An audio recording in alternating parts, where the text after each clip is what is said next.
Isotonic or osmotic solutions. Two solutions are said to be isotonic if their osmotic pressures are same at the same temperature. That for solution number 1, osmotic pressure is P1 and concentration is C1.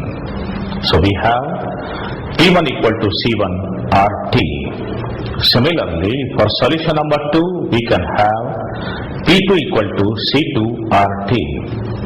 Since P1 is equal to P2, therefore C1 is equal to C2. Hence, isotonic solutions have the same molar concentrations, but this will be valid when none of the solutes undergoes dissociation or association. Now, we shall study a very important article, that is abnormal osmotic pressure and use of 1/2 factor I. Since osmotic pressure is a colligative property, hence it depends on the number of solute particles but not upon their nature. Therefore, if solute undergoes dissociation, then total number of solute particles will increase. Hence, observed or experimental value of osmotic pressure or any other colligative property in general will be more than the calculated value. On the other hand, if solute undergoes association, then observed osmotic pressure will be less than theoretically calculated osmotic pressure. This abnormality is expressed by a factor known as 1/2 factor I, such that I is equal to observed value of a colligative property divided by theoretical value of that colligative property, or it's also equal to observed number of solute particles, say in the form of moles, upon theoretical number of solute particles, again in the form of moles. It is also equal to theoretical molecular weight of the solute upon observed molecular weight of the solute. This last equation is because osmotic pressure of any colligative property. This third relation is because osmotic pressure of any colligative property is inversely proportional to molecular weight of the solute.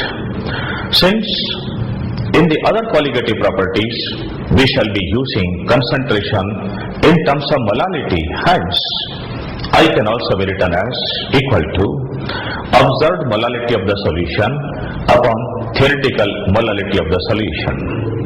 Now we come to relation between degree of dissociation alpha of an electrolytic solute and 1/2 factor I. Let us suppose that our solute is AXBY dissociating in the following manner.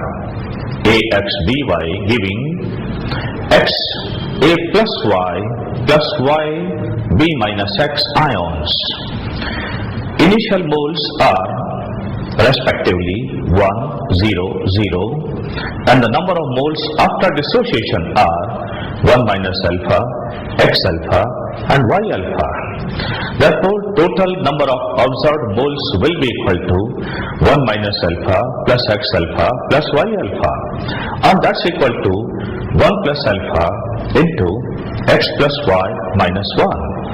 Let X plus Y be equal to N. That is the number of ions per molecule of the electrolyte.